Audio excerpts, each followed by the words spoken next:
introducing the surprising trivia about Dr. Jose Rizal.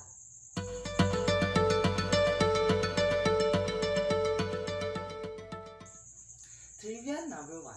Rizal's language. Rizal was a very extremely smart student. He won literary competitions from a young age.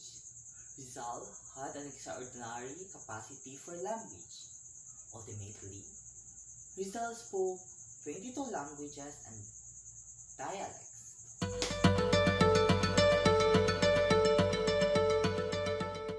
Trivia number 2. Rizal's legacy. Some cities, especially major cities, have a lot of streets named after Rizal. Even a province was named after him.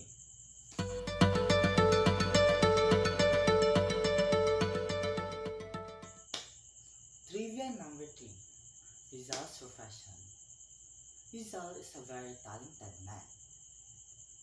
He had multiple jobs ranging from being an agriculturist, businessman, visual artist, inventor, and many more.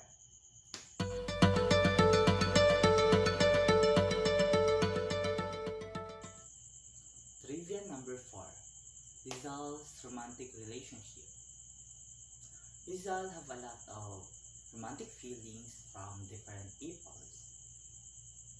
ranging from Segunda Katigbak, his first love, Leonor Valenzuela, Leonor Rivera, and many more.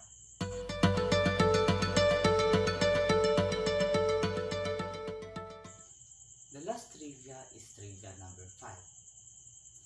Trivia number 5 is Rizal's work. Rizal has a lot of famous work or novels.